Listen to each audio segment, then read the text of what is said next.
Champagne Yveline Prat, vigneron indépendant de qualité depuis 1975, partenaire de l'émission Débrief Basket, vous propose une gamme exclusive de champagne à partager et savourer lors des fêtes de fin d'année.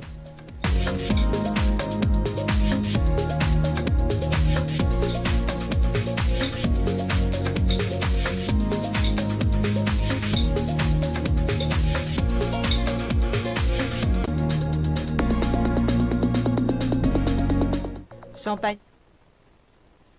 Bonsoir.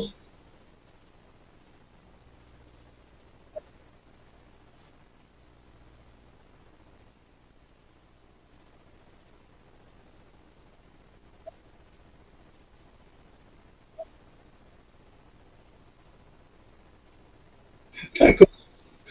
C'est pas moi qui ai des problèmes de vue.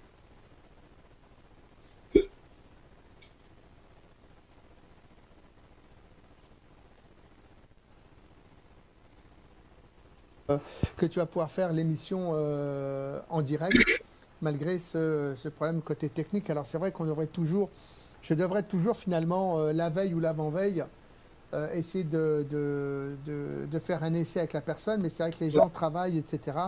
Donc c'est assez compliqué. Bon, voilà, est-ce que toi, tu as des nouvelles à nous proposer, à nous dire?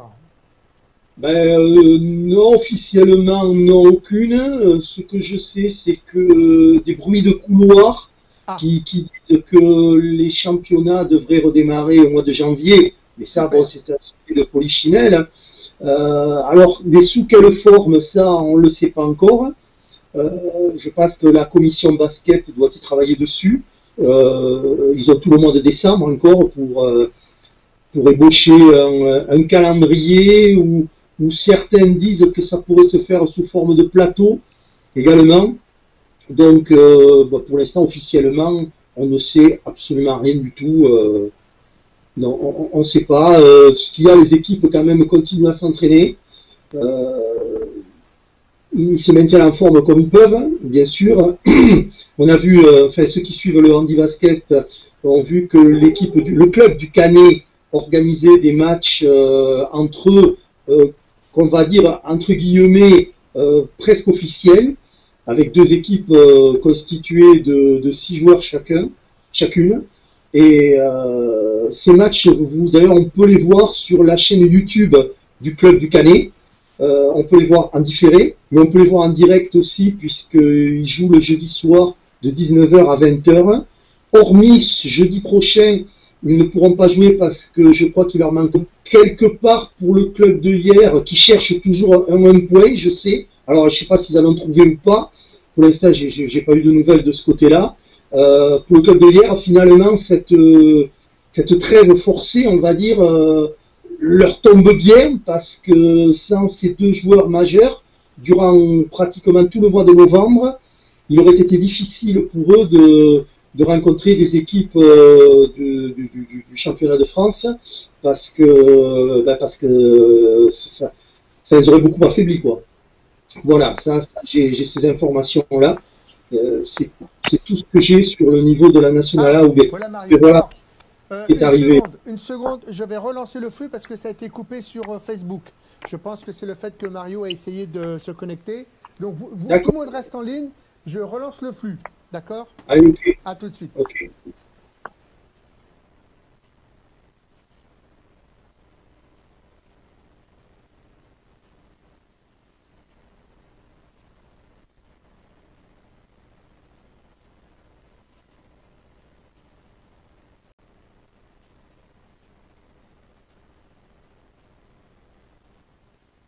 Bon, sans perdre de temps, je te passe la main.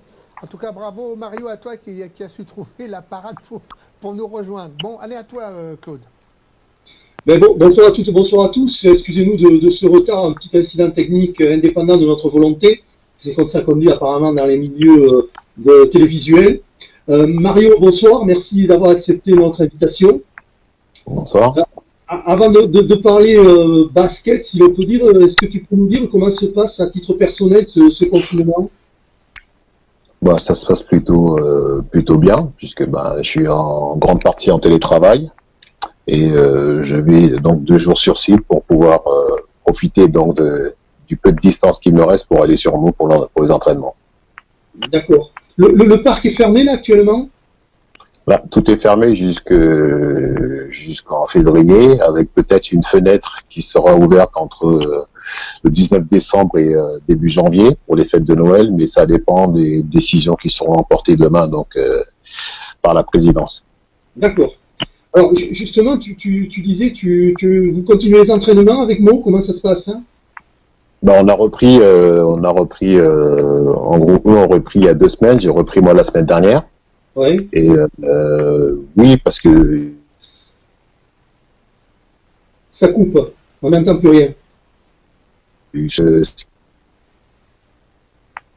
On est en train de ce que tu as dit.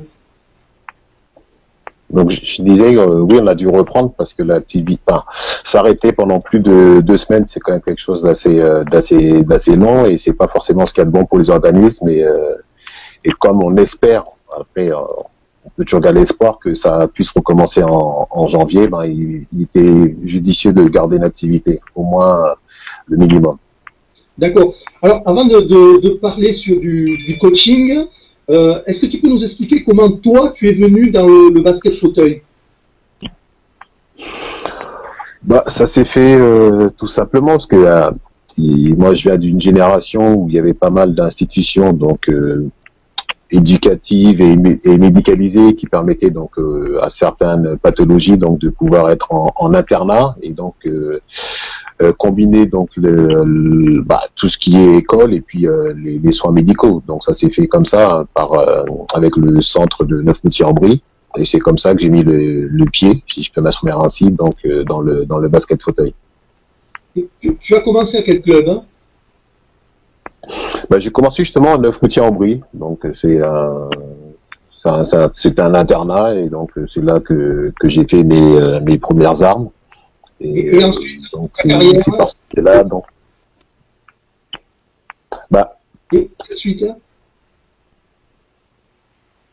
ça a coupé. Disons qu'il y a eu. Attends, ça a coupé. Est-ce que tu peux reprendre, s'il te plaît? Oui, je disais, j'étais donc à Neufmoutier-en-Brie et puis il y a une passerelle entre le centre et le club de Meaux.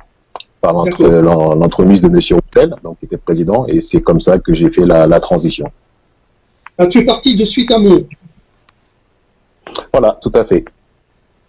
Mais tu as joué ailleurs qu'à Meaux ou toujours à Meaux? Depuis que je suis arrivé à Meaux, donc j'ai fait que le club de Meaux. D'accord, d'accord. Et est-ce que de tête comme ça, tu peux nous dire un petit peu tous les titres que tu as remportés avec Meaux, les titres nationaux et internationaux que tu as remportés avec Meaux? Je me souviens bien des Coupes d'Europe, puisqu'on a gagné 3 fois d'affilée la Coupe d'Europe, ce qui est l'équivalent maintenant de la Champions League. Avec Jean-Pascal. Et on a gagné également. Tout à l'heure. Oui, tout à fait. Il y avait Jean-Pascal Lafont qui nous avait rejoint donc juste avant. Ensuite, gagné une coupe d'Europe vers Goven, donc c'était le 2e niveau, et puis par la suite la coupe Willy Brinkman. D'accord. Et sur le plan national, les titres nationaux et Coupe de France? Je pense que je dois avoir le même palmarès que le club de Meaux, puisque quand je suis rentré, on a eu d'abord un premier titre en AB, et puis après on a eu, si je me trompe pas, 15-16 titres de champion de France. Et on doit avoir à peu près 13 ou 14 Coupes de France.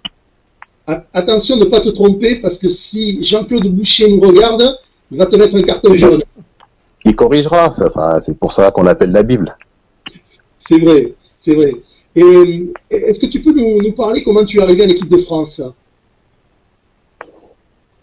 En tant que joueur, à vrai dire, je n'ai pas vraiment d'idée précise. Du fait que j'étais dans le club de Meaux et qu'on avait des bons résultats, je pense que ça a dû jouer donc sur le fait que je sois sélectionné. Donc après c'est un processus qui peut parfois prendre du temps. Donc j'ai commencé comme tout le monde à faire des stages sans être retenu. Puis à force de faire des stages et de progresser donc notamment en club, j'ai fini par être sélectionné. D'accord. Et tes titres que tu as remportés avec l'équipe nationale? Alors, de tête, bon, il y a le fameux titre de champion du monde qu'on a gagné en 90. Bon, là, c'était à mes tout débuts, hein, donc on va dire que mon apport était plus qu'anecdotique, mais bon, c'est une bonne expérience et c'est toujours un titre qui rentre. Bien sûr. Et on a dû avoir également 4 titres de champion d'Europe.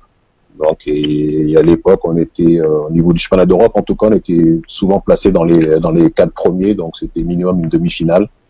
On aurait peut-être pu faire mieux au niveau européen, même mondial à cette époque-là, mais il y avait des nations émergentes et bah, du coup, bah, on n'a pas eu peut-être le palmarès qu'on aurait pu avoir, mais moi, je n'ai aucun regret par rapport à ça. D'accord. Et au niveau des Jeux paralympiques, tu en as fait combien? Alors, 3 Jeux paralympiques. Donc, j'ai commencé par ceux d'Atlanta, Sydney et fini par Athènes. D'accord. Et toi, tu n'étais pas à Barcelone? Non. D'accord. D'accord. Comment tu es arrivé au coaching ensuite? Parce que bon, il y a pas, tu jouais encore et tu joues encore même actuellement, mais comment tu es arrivé à dire tiens, j'ai envie de coacher? Bah, disons qu'il y a un moment avec l'âge, il faut savoir aussi se mettre de côté, parce que si bah, pour ma part, moi le basket m'a beaucoup donné. Donc à un moment, redonner un petit peu de ce que j'ai eu, ça me paraissait un petit peu donc cohérent et logique. Et ça s'est fait par des rencontres finalement. Donc déjà avec l'entraîneur du club de Meaux, comme Stéphane Pourcelot, il y a eu Robert Blondeau. Après j'ai connu également en équipe de France Franck Belen. Et ben petit à petit, bon ben l'idée a fait son chemin et je suis passé de l'autre côté du terrain, donc assis sur le banc à regarder quoi. Et alors justement, quand toi, tu as ton équipe qui ne joue pas bien, tu vois que ça joue pas bien, ça patauge, les mecs ils font pas les systèmes, ou ils font pas ce que tu voudrais, t'as pas envie à un moment donné de t'asseoir dans le fauteuil et dire mais j'y vais, moi, il faut que j'y aille, il faut que je leur montre. Il m'est arrivé de leur dire que si j'étais sur le terrain à leur place et qu'ils faisaient mieux qu'eux, ça serait pas forcément de ce qu'il y a de plus normal. Mais après, il faut savoir rester à sa place, donc c'est parfois rageant, oui, mais bon, c'est comme ça. Et puis il faut pas oublier qu'en face, il y a aussi une équipe qui peut faire des jouets, donc il faut pas non plus mettre ça sur le compte que des joueurs qui font pas les choses correctement. Peut-être que l'équipe en face fait des choses aussi pour qu'on puisse les jouer également. Oui, mais enfin, écoute, moi je t'ai vu jouer plusieurs fois. Tu as largement, je pense honnêtement, encore ta place dans une équipe de National A, une équipe de Meaux. Tu as été dans le 5 majeur des championnats d'Europe, en Coupe d'Europe, il y a l'année dernière ou il y a 2 ans encore. Donc, il y a des joueurs ou des jeunes, peut-être des jeunes et des joueurs, où tu pourrais encore quand même leur en remontrer sur le terrain. Bah, j'essaie de le faire à l'entraînement, mais après il faut. Je me dis, si j'ai décidé à un moment ou à un autre de passer donc avoir un rôle de coach, il faut quand même aussi laisser la place aux joueurs. Donc oui, ça serait pas forcément un bon message quoi que je continue à jouer à ce niveau-là. D'accord. Richard, je crois que les internautes veulent intervenir. Non, moi je voulais juste dire une seule chose. Si je devais comparer Mario à un joueur, je le comparais à Magic Johnson. Voilà, oui. Parce que je sais qu'à une époque, quand je faisais des commentaires à Meaux il y a fort longtemps, je donnais des surnoms aux uns et aux autres. Il y en a beaucoup qui n'ont pas supporté les surnoms que je leur ai donnés. J'ai toujours appelé Mario Mandrake, parce que c'était avec la balle, c'est un vrai magicien. Et ça, jusqu'à aujourd'hui, je n'ai pas vu un autre joueur capable de faire ce que Mario a fait pendant toute sa carrière. Voilà, c'est tout. Mario, est-ce qu'il y a des joueurs qui t'ont marqué lors de ta carrière, en France ou à l'étranger? Avec tous les joueurs que j'ai côtoyés, forcément, il y en avait qui étaient un petit peu au-dessus du lot, mais pour rester pour l'instant d'un côté, on va dire domestique, oui, il y a pas mal de joueurs avec lesquels j'ai joué d'ailleurs, qui avaient un très très fort niveau. Hein. Je pense notamment à des joueurs comme Jérôme Courneille, Frédéric Guyot, Jean-Pascal Lafont également quand il arrivait à Meaux. Et il y avait des joueurs qui potentiellement, qui avait un gros abattage, un gros physique comme Abou Konaté, il y avait des joueurs comme Philippe B, comme Philippe Mutin. Donc après, bon, j'oublie pas Michel Gradel, Eric Benoît, etc. Il y a eu des très très forts joueurs. J'ai pas joué avec tout cela donc en club, mais oui, il y a des joueurs qui quand même qui sont marquants par leur carrière et puis par leur comportement sur le terrain également, puisque bon, quand elle est affaire à des joueurs comme Eric Benoît notamment, bon, voilà, il y a quand même un minimum de respect à avoir et tu sens que le joueur est quand même bien en place et que c'est un joueur intelligent qui a travaillé pour être à ce niveau-là et qui mérite tout le respect en tout cas, moi, je respecte beaucoup à ce niveau-là. Alors, à ce sujet, Eric Benoît sera notre invité la semaine prochaine. Lundi prochain à 19h, c'est lui que nous recevrons pour discuter un petit peu et qui nous explique sa vision de l'handi-basket. Alors, justement, tu parles des anciens. Est-ce que tu ne penses pas que la commission handi-basket devrait s'appuyer sur des anciens comme tous ces gens que tu viens de citer là? Alors certes, Fred Guyot, il s'occupe des filles. Alors je parle toutes les équipes de France, c'est-à-dire les féminines, les moins de 24, je crois, ou 22, et puis les équipes seniors. Est-ce qu'on ne pourrait pas aller chercher pour des comme disait tout à l'heure, j'ai écouté l'interview de Jean-Pascal Lafont qui disait que lui, il aimerait qu'on lui demande des conseils sur le travail uniquement des 1 point. Est-ce que tu crois que la commission ne devrait pas s'appuyer sur ces anciens grands que tu as cités? Après, c'est peut-être un choix de leur part, ça je pourrais pas dire, hein, mais le plus important, dans un premier temps, c'est d'avoir quand même un staff avec des entraîneurs qui connaissent le basket, qui sont diplômés, pardon. Et oui, après, pourquoi pas adjoindre un ou deux anciens joueurs dans le staff, hein, ça a pu se faire par le passé, puisque j'ai pu en bénéficier en étant avec Franck Belen notamment. Allez.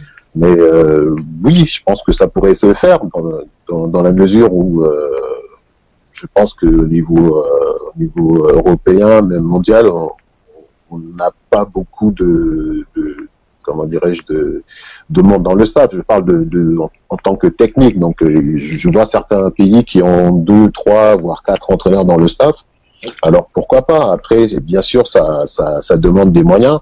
Et c'est le rôle de la Fédé et de la commission, donc de mettre des moyens en œuvre pour que les différentes équipes nationales, soit masculines, féminines, espoirs, donc filles et garçons, et un staff donc assez conséquent qui leur permette de travailler d'une part d'un point de vue physique, technique, et de pouvoir travailler sur le perfectionnement individuel des joueurs et joueuses. Oui, ça serait, je pense, une bonne idée.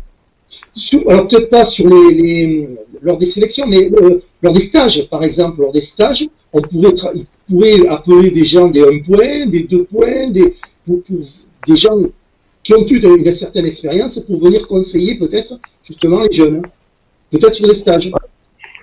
Alors pour aiguiller, pour donner des pistes, pourquoi pas, mais après il faut quand même avoir une certaine aisance technique pour pouvoir apporter certains points bien précis aux joueurs. Alors parce que il faut savoir qu'on peut être 1 point, mais au niveau 1 point, il y a des profils qui sont totalement différents. Tout à fait. Voilà. Enfin, moi, mon optique est plus de partir par poste de jeu plutôt que par le handicap, parce qu'on peut être 4 points et meneur de jeu comme moi je l'étais, alors que le plus souvent 4 points, 4 points et demi sont les joueurs de grande taille. Et donc les meneurs de jeu sont plus des 2 points, 3 points, etc. Donc moi je parle plus en termes de poste plutôt qu'en termes de handicap, parce que j'ai connu des joueurs à 1 point, notamment chez les Anglais, qui eux étaient les ailiers. Il y avait un travail qui était fait pour eux pour qu'ils puissent être en position pour shooter. Donc c'est ce que disait Jean-Pascal Lafont tout à l'heure à l'interview. Il dit que dans les 1 point, on leur demande presque de marquer 20 points. Mais ils ne peuvent pas faire le travail d'autres points, comme par exemple, il a pris l'exemple de Jérôme Loreri hier, qui est un point besogneux qui travaille pour les autres, pour faire, entre guillemets, briller les autres. Alors, justement, on a parlé de l'équipe de France, là, où tu as été, on va y revenir tout à l'heure. J'ai vu que dans le prochain staff, tu n'en faisais pas partie. C'est une volonté personnelle ou c'est parce que tu n'as pas été choisi? Non, moi, je n'ai postulé à rien du tout, déjà dans un premier point, et puis au niveau du second point, je pense que la commission a mis en place donc un entraîneur, et que c'est à lui de faire son staff. C'est pas pour moi, c'est pas la commission qui doit imposer un staff à un entraîneur. Là, il y a un entraîneur. Alors, je le connais pas personnellement, je l'ai croisé à une occasion. Et après, on peut dire ce qu'on veut sur lui. Pour l'instant, moi, ce que je sais, c'est qu'il est entraîneur, il est diplômé, il est mis en place. Et ben, faut qu'on le laisse travailler. Et puis les gens pourront juger après, puisque bien sûr, on est un pays où on juge beaucoup avant, sans connaître. Et voilà. Mais non, je pense que c'est un entraîneur, donc il est à sa place. C'est à lui de faire le travail, et les gens, enfin tous les autres entraîneurs qui ne le sont pas, pourront juger. Une fois qu'il aura fait son travail. Je posais la question parce que tu aurais pu toi aussi demander à être mis en retrait, comme des joueurs ont demandé à prendre leur retraite internationale aussi. Voilà. Non, pas du tout. Moi, je me suis pas mis en retrait, j'ai pas postulé. Ça s'est fait comme ça parce que la dernière compétition que j'ai fait en tant que dans le staff, on n'a pas eu des bons résultats, donc je trouvais pas incohérent de ne pas continuer parce que le résultat n'a pas été bon. Donc voilà, non, il n'y a pas de, il y a pas d'amertume ou de regret par rapport à ça. Sur la dernière compétition que j'ai faite, on n'a pas eu un bon résultat. Donc moi, je prends ma part de responsabilité, bien évidemment, et j'ai rien demandé de plus que ça par rapport à un nouveau staff. Alors, une petite parenthèse quand même, tu dis que les résultats n'ont pas été bons. J'ai lu un courrier qui a été envoyé au club par le nouveau staff, on va dire, où le responsable, le manager de la performance dit que les résultats ont été très bons. Donc, je sais pas, il y en a un des deux qui ne doit pas avoir le même basket, mais en fait, ça, moi, je parlais principalement du dernier résultat que j'ai fait, moi, en étant dans le staff. Oui, c'est Après, ça. Après, s'il parle là de la dernière performance, il y avait un objectif. Si on s'arrête sur l'objectif, il a été atteint. Après, on peut dire dans ce point de vue que bien sûr le résultat est positif. Après, c'est comme les statistiques dans le basket. Si c'est sorti du contexte ou c'est pas mis en rapport avec certaines situations, on ne saura pas vraiment. Mais si le résultat était de rester en groupe A, les joueurs ont fait les efforts pour y arriver. Donc le résultat à ce niveau-là est positif. Il n'y a rien à dire là-dessus. D'accord. Est-ce que tu peux nous dire comment tu es arrivé justement en tant qu'assistant d'abord en équipe de France? Ça s'est fait quand justement Franck Belen avait été mis en place. Donc à l'époque, j'étais Maurice Schoenacker qui était encore qui gérait la commission. Il m'a proposé, et puis il a proposé à Franck. Et je dis écoute, pourquoi pas. Après tout, on a été joueurs, donc ça serait bien de voir comment ça se passe de l'autre côté, parce que c'est bien beau de prendre, mais à un moment, si on peut échanger et puis rendre un petit peu, oui, c'est quelque chose qui m'intéressait, et puis ça s'est bien passé. Oui, alors justement, comment tu peux expliquer qu'en 2010, en Angleterre, à Birmingham, vous êtes vice-champion du monde, et l'année d'après, avec pratiquement les mêmes joueurs, vous redescendez dans le groupe B des championnats d'Europe? Qu'est-ce qui s'est passé en une année?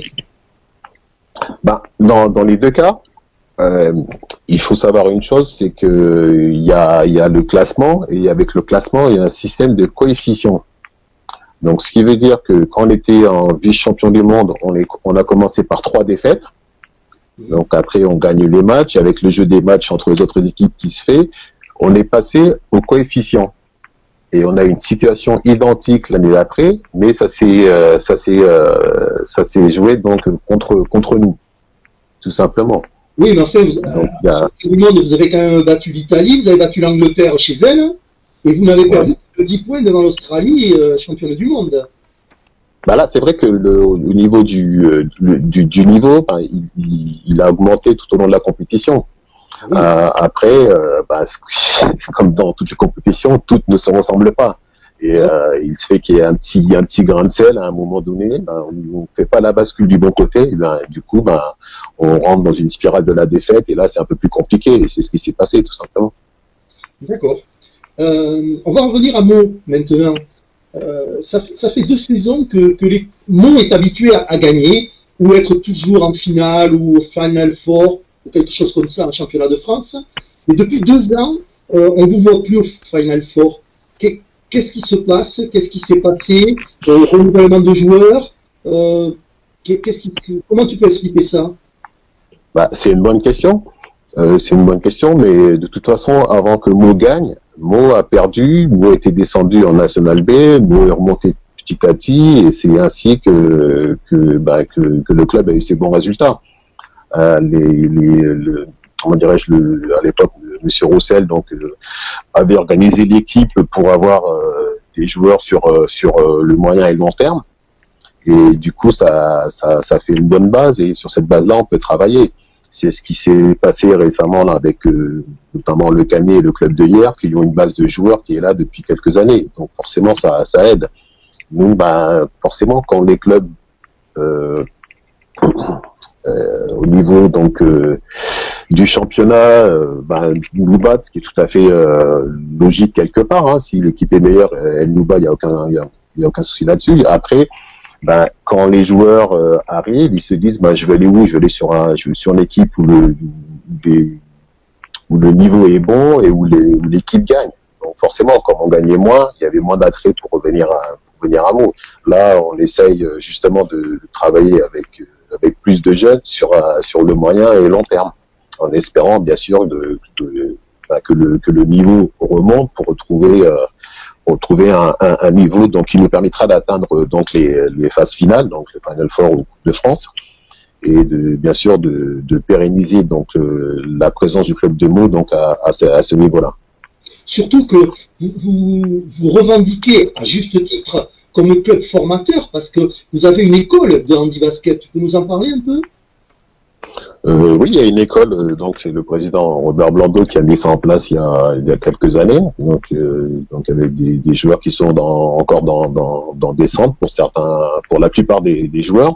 Certains sont dans des lycées, on va dire classiques. Et donc à force d'entraînement, certains vont se diriger vers le pôle. Donc là actuellement, je crois qu'il y a quand même au moins 4 ou 5 joueurs qui viennent du club de Meaux. Il y en a 2 qui sont sortis, qui sont donc de nouveau avec nous.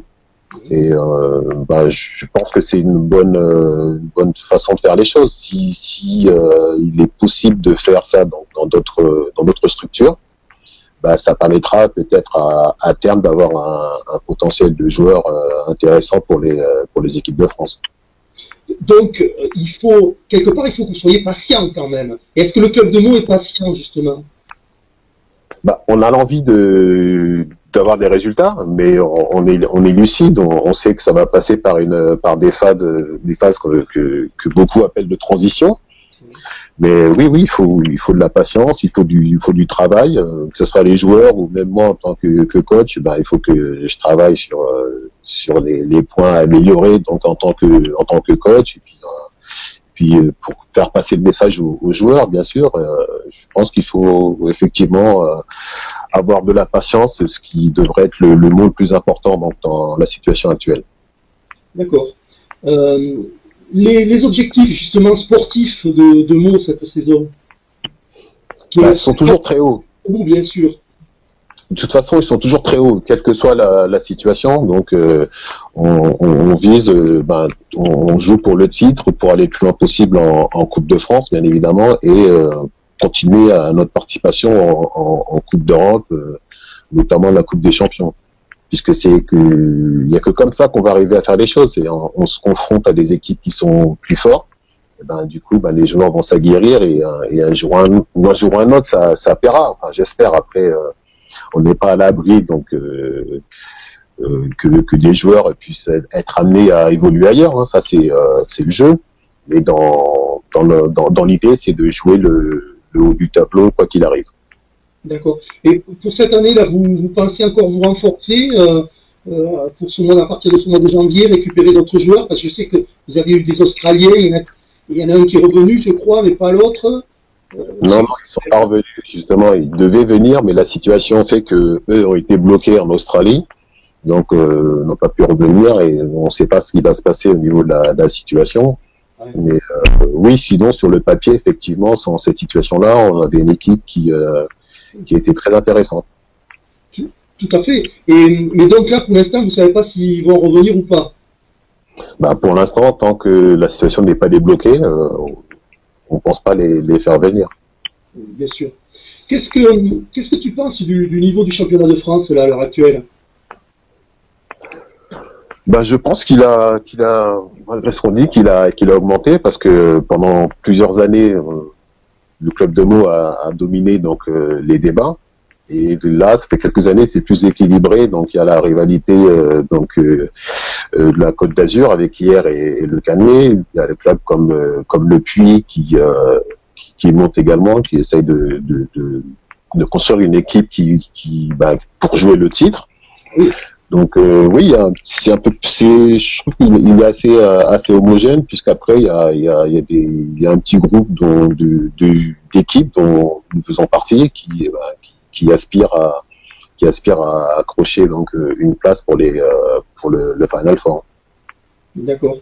Est-ce que justement, vous connaissez un petit peu toutes les équipes depuis le temps que vous rencontrez? Est-ce qu'il ne faudrait pas essayer de le rendre un peu plus attractif, ce championnat de France?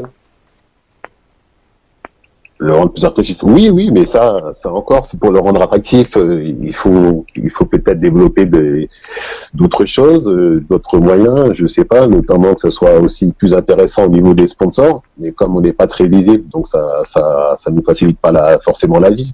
Mais oui, je pense qu'il est possible de faire en sorte qu'il soit plus attractif. Oui, effectivement. Quand je regarde le championnat espagnol ou allemand, tous les week-ends, les matchs passent pas sur des chaînes télévisées ou alors sur le net.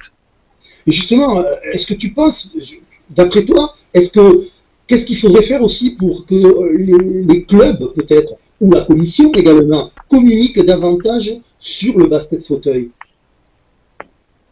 Après, je pense que c'est à chaque club de faire en sorte de développer leurs moyens de communication. Oui. Donc ça se fait, nous on essaye de le faire notamment avec tout ce qui est réseaux sociaux. Et après, c'est à la commission, je sais pas comment eux pourraient faire, mais il faudrait qu'ils puissent donc procéder à mettre en place un système comme il y a pu y avoir il y a 2-3 saisons avec c'était pas Sport Handicap, c'était PK Sport TV par exemple. Bon, PK Sport TV.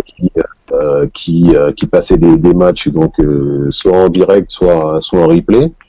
Ils l'ont fait là à l'occasion de la finale de la Coupe de France entre Hier et le Puy-en-Velay notamment. Donc ce sont des initiatives comme ceci qui permettraient donc de faire bouger un petit peu les choses.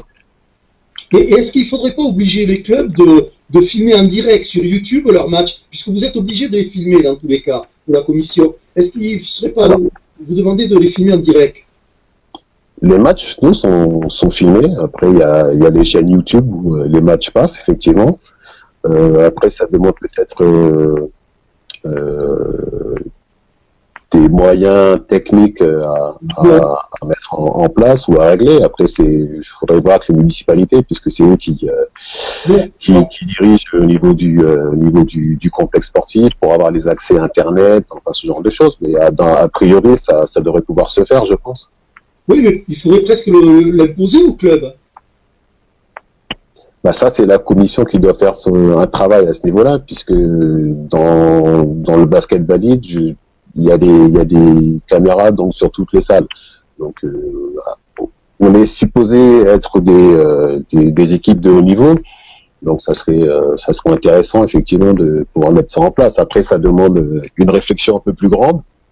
Ça demande l'envie de faire les choses correctement, ça demande des moyens, mais ça, les clubs peuvent faire une partie des choses en filmant les matchs, mais après, je pense qu'il y a l'organe dirigeant, donc la commission, voire même la fédération, qui pourrait peut-être éclairer ou au moins éclaircir certains points. parce que c'est eux qui ont finalement donc le pouvoir décisionnel. On va y revenir après, parce que Richard, je crois qu'il y a des internautes qui veulent intervenir. Non, pas forcément des internautes, mais pour plutôt vous orienter un peu dans votre sujet. Est-ce qu'il n'y aura pas aussi non plus une question de financement, parce que finalement diffuser des... bon, je sais que nous avons proposé à plusieurs clubs justement la diffusion en direct a eu des prix qui sont vraiment au ras des pâquerettes, et c'est vrai qu'on a eu beaucoup de refus. Peut-être que tout simplement parce que les clubs n'ont pas non plus les moyens de se payer ce surplus. Voilà, filmer c'est un bénévole, il met une caméra, donc il n'y a pas grand-chose. Diffuser un match, c'est du matériel, c'est une clé 4G, c'est des commentaires, et donc tout ça, ça engendre aussi peut-être des frais supplémentaires pour un club. Alors, je vais mettre de l'eau à ton moulin, là, si tu veux, Richard, mais moi qui viens du basket valide, la Fédération française de basket a mis à disposition pour les clubs moi je viens du basket féminin professionnel, Ligue féminine et Ligue 2, nous avait mis à disposition des ordinateurs. Et nous avait envoyé deux ordinateurs par club pour filmer déjà, alors une caméra il fallait que le club l'ait, mais pour pouvoir filmer et mettre sur une plateforme les matchs. Il faut savoir que si on filme en direct sur YouTube, il faut certes une box, et il faut un câble qui coûte 160 ou 180 € pour le flux. Voilà, c'est tout ce que ça coûte. Qu'on filme en direct ou en différé, il faudra toujours qu'une seule personne. Donc c'est là la commission ou la fédération pourrait payer ce câble à mettre qu'il faut à tous les clubs, et comme ça les gens pourraient le voir pratiquement en direct. Voilà, ça c'était une parenthèse. Mario, on revient à toi. Actuellement en France, quel est le nouveau ou le futur Mario Farasman? Il n'y a pas de nouveau ou futur, hein, puisque j'avais un jeu qui correspondait à mes capacités. Après, chaque joueur a des capacités différentes, et puis ils utilisent justement leurs moyens pour évoluer donc dans les hautes sphères. Là, on voit, il y a des joueurs comme Alexis Ramonet, par exemple, qui a ce niveau, si on compare ce qu'il est 4 points, qui est un très très bon joueur, voire même plus offensif que moi je l'étais, puisque moi j'étais pas forcément un shooter. On a des joueurs donc comme Christophe Carlier qui sont 3 points, mais qui, à mon avis, est le meilleur pivot qu'on ait en France. Non, moi je parle des 4 points qui est capable de mener le jeu.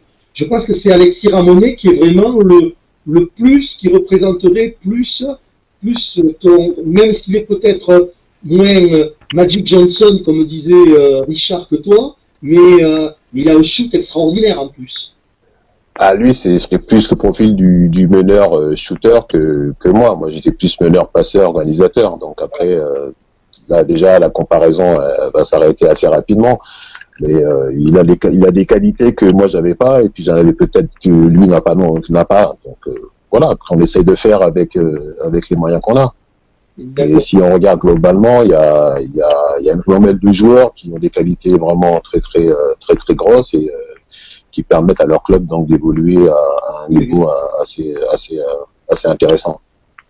Alors, si justement il y a des joueurs qui avaient pris leur retraite internationale, qui reviennent un petit peu sur leur position, si l'équipe de France présente une équipe compétitive avec ses meilleurs joueurs entre guillemets, comment tu vois Paris 2024? Est-ce que tu penses qu'il pourrait avoir une équipe compétitive? Il pourrait avoir une équipe compétitive, ça c'est sûr, mais je pense qu'on est quand même malgré tout en retard par rapport à ça. Donc des choses comme ça s'anticipent bien en amont. On sait, depuis le moment où Paris a été désigné donc ville organisatrice, et c'était là qu'il fallait mettre les choses en place. Et là encore, on parle des joueurs, mais ça faut aussi parler des entraîneurs, des coachs, parce que là encore, il faut, si on veut former les joueurs, il faut que les formateurs soient formés également. Et pour l'instant, c'est pas encore le cas, mais avec la volonté donc de certains joueurs de revenir, forcément le niveau de l'équipe de France va se retrouver grandement amplifié. Et puis peut-être laisser tranquille et laisser travailler aussi le staff qui vient d'être mis en place, il est comme il est, ou il est très bon, peut-être qu'il est très bon, mais les laisser travailler tranquillement, même si au début les résultats n'arrivent pas, il faut les laisser, qu'on les laisse tranquilles jusqu'à 2024, pas faire des changements aussi peut-être comme on a vu ces dernières saisons. Bah ça c'est la décision de la commission. Après moi à mon niveau, moi j'ai rien à dire là-dessus. C'est eux qui prennent les décisions, ils font ce qu'ils veulent. Après c'est clair que pour une équipe c'est plus tranquille de travailler sur 2-3 ans, puisque c'est ce qui va rester là pour atteindre un niveau assez raisonnable, je dirais, pour les Jeux paralympiques. D'accord. Bon, écoute, l'émission là arrive un petit peu à sa fin. On a même un petit peu dépassé parce que comme on a commencé un petit peu en retard. Avec un petit problème technique, effectivement. Mais je te laisse le mot de la fin, Mario. Est-ce que tu as un message à faire passer, quelque chose à dire, ou tu aurais voulu qu'on parle d'autre chose peut-être, ou on a oublié de parler certaines choses ou de certaines personnes? Non, je pense que l'émission, ça a fait un petit peu le tour de toutes les composantes du basket en France, hein, que ce soit la 1A, la 1B, la C, même la National 2. Il y a aussi les filles qu'il faut pas oublier. Donc non, je pense que si ça continue sur cette voie-là, donc de faire parler du basket, mais dans sa globalité, de pas rester centré sur la 1A par exemple, parce qu'il y a d'autres joueurs qui méritent, joueurs et joueuses bien sûr, qui méritent d'être vus à d'autres niveaux, et je pense qu'il y a que comme ça que en faisant parler du basket que les choses pourront aussi évoluer. Oui, et puis justement avec des gens comme vous autres aussi, des gens comme toi, comme Éric Benoît qu'on va recevoir la semaine prochaine, c'est-à-dire des anciens entre guillemets qui ont porté haut et loin les couleurs de l'équipe de France, puisque vous avez été champion du monde quand même, ça il faut pas l'oublier, même si ça fait 30 ans de ça, mais c'est un titre quand même très important. Vous avez été champion d'Europe, vous avez participé à des Jeux paralympiques, donc comme je dis très souvent, c'est vrai qu'il faut qu'on écoute ces gens-là, des gens comme vous qui ont une expérience internationale énorme pour pouvoir faire avancer justement les clubs, puisque vous êtes dans les clubs, faire avancer les clubs pour que eux, ils aient des bons joueurs qui ensuite vont aller à l'équipe de France. Donc Mario, merci pour tout ce que tu as fait déjà et tout ce que tu fais pour le handi-basket. Merci d'avoir pris un peu de ton temps pour avoir répondu à nos questions. On te souhaite beaucoup de succès avec l'équipe de Meaux, parce que un championnat de France sans l'équipe de Meaux, c'est pas tout à fait la même chose. Donc on souhaite voir revenir très vite l'équipe de Meaux au plus haut niveau, que le basket, fauteuil, les autres équipes vous servent également, que ça fasse remonter le niveau pour toutes les autres équipes qui sont derrière, qui souvent ne sont pas très très loin. Je pense à Toulouse, je pense des fois même à Bordeaux, des équipes comme ça, Saint-Avold. Voilà, donc que ça fasse remonter un petit peu tout ça, que vous repreniez donc les matchs très très vite, et puis qu'on puisse se revoir autour d'un terrain pour encore discuter de handi-basket entre nous. Voilà, merci. Voilà, oui, effectivement, reprendre le terrain, c'est une bonne chose. Après, petite remarque, tout ce que j'ai apporté ma pierre à l'édifice, si on veut, mais j'étais qu'une composante d'un collectif qui a englobé les autres joueurs et également le staff, etc. Mais bon, je peux pas, on va dire c'est la fausse modestie, mais j'ai jamais tiré la couverture à moi. J'ai toujours fait partie d'une équipe, et c'est ce qui a fait que l'équipe de France notamment, ou l'équipe de Meaux, a pu avoir des résultats. Oui, mais justement, mais il faut des gens comme toi, c'est-à-dire c'est toi que je parlais de personnes, Éric Benoît et tout ça, je pense à Yo-Yo Boustilla, Philippe B, des gens comme ça qui ont été des messieurs de l'handi-basket et qui grâce à eux, les équipes de France partout où elles sont passées ont pu gagner les matchs, gagner les titres. Et chacun, bien sûr, a apporté sa pierre à l'édifice. Philippe B, 50 points dans un match, c'est parce qu'aussi il a eu des écrans qui ont été faits sur lui, il y a des 1 point qui ont travaillé pour lui, même s'il a un talent indéniable, mais il y a eu quand même de l'aide d'autres joueurs. Donc c'est chacun qui a sa pierre à l'édifice. Nous sommes entièrement d'accord. Parfait, c'était ça, tout simplement, mon petit message. Bon, écoute, merci Mario, je te souhaite de très vite, et je vous dis à tous à lundi prochain, où je recevrai donc Éric Benoît pour qu'on parle également un petit peu mais de son époque où il était capitaine de l'équipe de France. Au revoir à tous, Richard Van Jimmy. Ouais. Salut. Bonne soirée. Au revoir.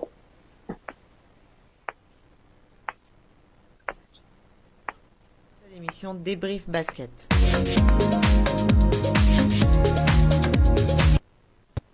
Champagne Yveline Prat, producteur français indépendant, vous a présenté l'émission Débrief Basket.